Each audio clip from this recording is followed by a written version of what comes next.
Welcome back, guys. Today we're going to be talking about this optic right here. Now there's a few I guess different companies out there that are selling something similar, so I don't know who the actual parent company is, but this one was sent to me by Pinty, P-I-N-T-Y Optics. I'll put a little link down in the description below. I believe they have an Amazon page, so I'll try to link all the different places where you can buy it down below. But they sent this out to me. They actually asked if I was interested in reviewing anything that they had, and I'd actually been eyeing this specific magnifier for a while. I've had it in my Amazon cart for a long time, and there's a few other companies, that put their name on it, but this was the first one I've actually found in stock in a long time. And so this is your typical 3x magnifier, and if you're familiar with some of the other budget optic or budget magnifier options that I've reviewed, it has very similar features to those. The mount is actually almost identical to the K-Tactical one, if you're familiar with that one or if you've seen it. It's a very solid mount up, and it's a QD release, so you can see right here, locks in place. It doesn't come up unless you hit this little lever right here. Hopefully it zooms in on that. See if it'll actually show that up close. There it goes. So you can see pressing on the lever, which allows the QD to flip up. So it's actually very solid. And to get it tight on the other side to where, whenever you mount it on there and flip the lever, man, I can't speak today. You have to tighten this down, tighten it a couple clicks. It's held in by a detent right there, held in by a couple clicks, and then tighten it down. If it's still loose, take it off, tighten it a few more clicks, and then try it again until you get the right tension. You want to have it to where it will go on, and the last little, maybe quarter of a push on there is hard to do. And if you do it like that, and you obviously mount it as far forward on the pick rail as possible, you won't have any problems with it coming loose or anything like that.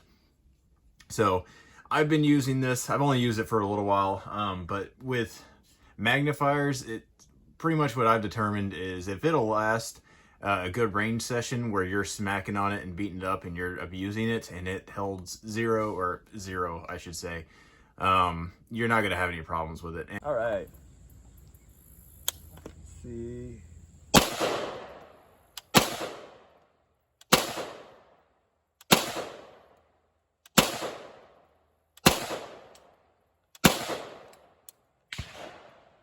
And no, I didn't torture test this optic per se, but I did hit it enough to where I scratched a finish on the front. I don't go easy on my stuff.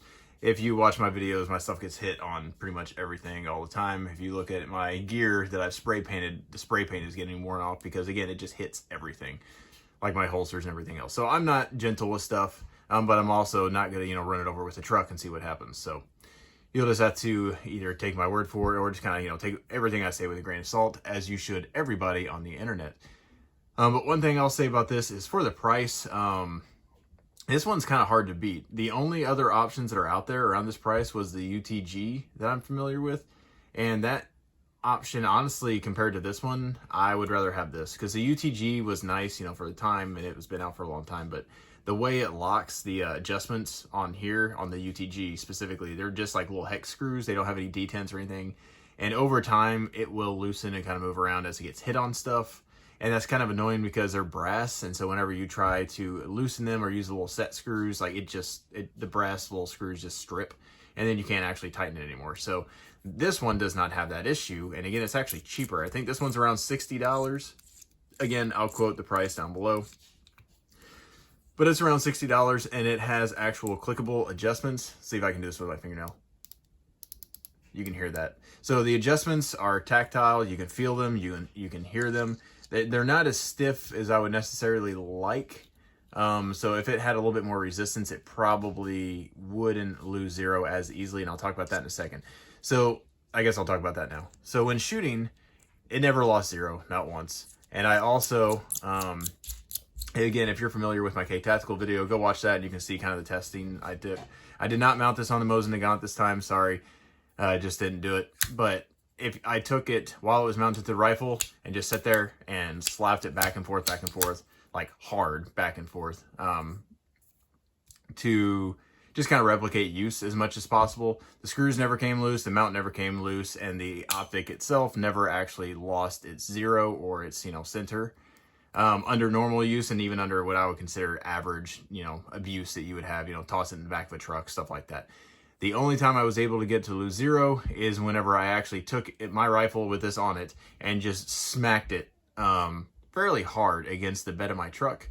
One of my friends is there with me. He can testify. I did that. And whenever I did that, it did lose zero slightly. So let's just say if this is the entire reticle that you can see, then the dot was here. Whenever I smacked it probably 5 or 6 times hard on the bed of my truck, it moved over to about here.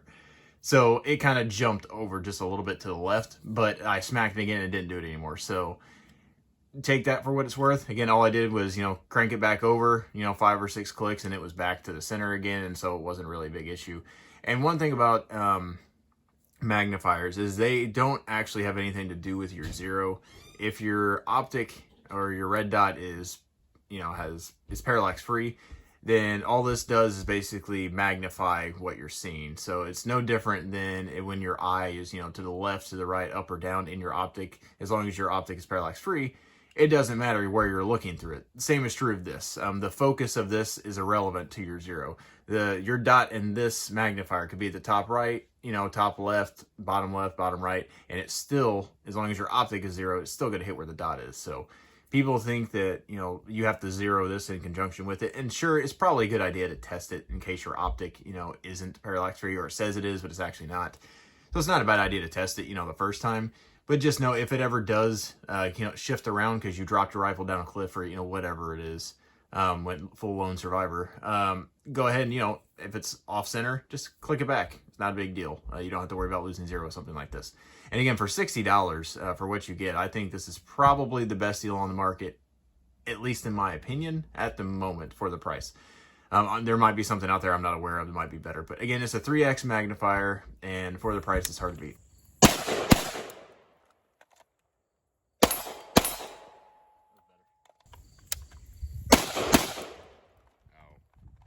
You get hit, breast?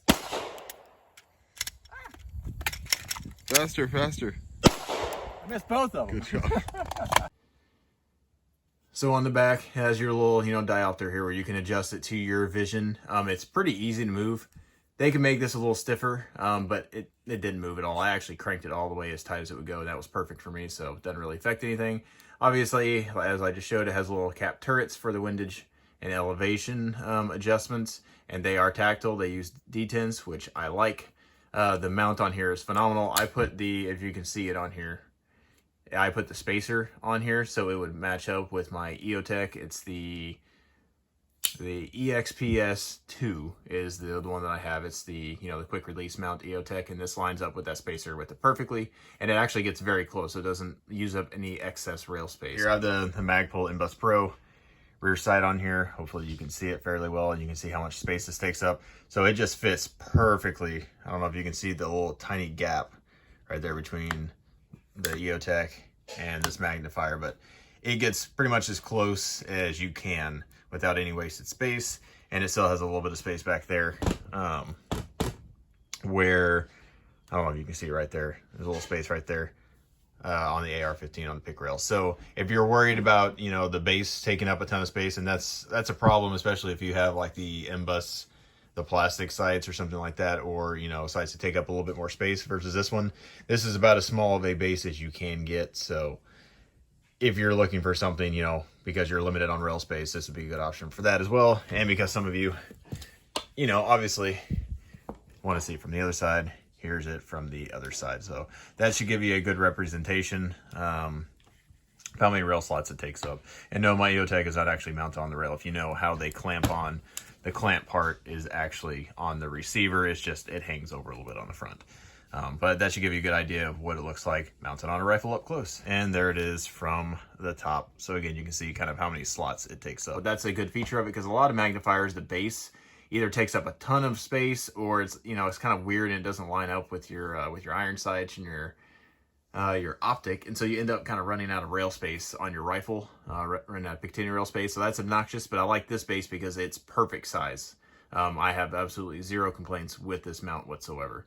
So I'll kind of go over, here's the specs. They don't really include a whole lot in the box, but you can pause it right here and read all these different things. There's your eye relief. The parallax is basically non-existent. So I will talk about the clarity as well. It is supposed to be, you know, waterproof, fog-proof, all that kind of stuff. The clarity on this thing is phenomenal. I'll insert some pictures here. I was blown away, honestly. So much so that I've actually been using a hollow sun magnifier for a while. Probably the past 2 years, I actually use that to go through that class over there, the Chris Costa class, the rifle class. Took that with him, and I used that hollow sun magnifier on there, and I've always thought the hollow sun was a little cloudy for what it was. I thought the glass could be clear because every other magnifier I ever used, including this one, was significantly clearer than the hollow sun. And finally, I looked through both of them reverse like this, and you can see a lot of the imperfections. Well, not on this one, but if you on the hollow sun, it had a whole bunch of scratches or dry glue or both on the inside. So I actually sent that off for warranty. But it was this optic, seeing how clear this one was, that made me really question maybe if something was wrong with that hollow sun. So that should give you an idea of how clarity. It's almost perfect. If anything, it actually looks a little bit brighter than what it looks like outside. So clarity is phenomenal. I really don't have any complaints other than they could make the detents, you know, a little bit stiffer, and that would probably help it retain zero a little bit better, you know, whenever you're smacking against something. But would I use this for a duty gun? Probably not, honestly. I have pretty high standards when it comes to duty gear. I'm kind of one of those buy one really nice of everything, you know, for like your duty, go to war gun, whatever you want to call it. Your professional, serious use gun should have all good, high quality stuff on it. And then all the other guns that you have that, you know, they're range toys or they're backups or, you know, they're stuff you just take to the range. They don't necessarily need, you know, the nicest. You don't need an EOTech on every single gun. That's going to get really expensive. So having stuff like this is great that it gets, you know, gives you 90% of the performance for substantially cheaper. So I actually really like something like this for all my other optics. Well, for all my other guns. And honestly, at this point, based on the performance, if I were to buy another magnifier just to throw on other guns, you know, that aren't for serious use, I would probably go ahead and just buy this one right here. Again, that's subject to change. I might find something I like better down the road, but as of right now, this is definitely my favorite option for the price. So like if you want to go hunting or something like that, you know, this would be a great option if you wanted a little bit more magnification to be able to identify things. I'm not a hunter, so that may not be practical. It may. One of my friends goes hunting. He said he would like something like this for his 300 blackout that he's thinking about taking hunting. So again, depends on you. I will show you the box that comes in. It comes in with a standard, you know, box like all the other different optics that come from China right now. Comes with a little hex screw. It comes with 2 extra screws, which are for if you take out the spacer, and then it comes with a little, you know, cleaning cloth, which again, box doesn't matter to me. I generally throw them all in the trash anyways because I never use them again. But just thought I would mention that. So as a side note, I did torque these screws down, and I did not use blue Loctite. They have not come loose, so that's been a problem with some other ones in the past. It was not a problem with this. Again, I would go ahead and put blue Loctite on there if you plan on using this for anything serious. One criticism I would say is, and I meant to mention this earlier, but I don't know if you can see this or not, but that little roll pin, I don't know if it's going to focus on that or not. There it goes. So that little roll pin is kind of like a half roll pin. It's kind of like a C. I would prefer that to be a full actual roll pin. I can't imagine it would cost more than a cent or two, you know, per unit to make that better. Now it held just fine. That's not a big deal. And again, this isn't a duty, you know, grade optic, but that would make me happy. I've seen roll pins on other things that were like that come out before. So that's just, you know, a criticism because full disclosure, in case I didn't tell you, they did send this out to me. So, but again, that doesn't affect my review at all. I'm pretty honest with everything I can be, as much as I can be. No human is completely unbiased. That's impossible, but I do my best. So final thoughts on this. And again, if you have any questions, feel free to comment down below. I do answer all the questions and I reply to all the comments that I can. Sometimes they pop up and, you know, I don't see them for whatever reason. YouTube doesn't show you everything, but for the most part, I respond to everybody. But if you have any questions, let me know. My overall view of this, again, if you already have a 3X magnifier, is this worth buying? Probably not, unless you just want to kind of upgrade to a slightly nicer one. If you have the UTG magnifier, it might be worth going ahead and buying one of these and replacing it. If you know, just want something a little bit nicer that will retain zero a little bit better. Or if you're like me and you strip the screws on the UTG so you can't really adjust it anymore, this would be a good way to replace it. And again, if you're considering the UTG versus this one, just buy this one hands down. This is probably the best magnifier that I've seen probably under $100, maybe under $150. If you're going to spend more than $150, just buy the Hollow Sun, or, you know, like a SIG option or something like that. There's a lot of other good ones out there that are a lot nicer than this and are a lot more durable than this, but, you know, you're going to pay the price for it. So, but hopefully you all enjoyed this video. Again, feel free to comment down below. That helps the algorithm. Like, share, subscribe to the channel. Sorry I haven't made a video in a while. I've been busy. Having a new kid, been busy running the house. So I try to make a video every other week if I can. Sometimes it's longer than that. But anyways, if you guys have any suggestions for a video, let me know and I will try to accommodate that if I can. But again, I hope you all have a good one.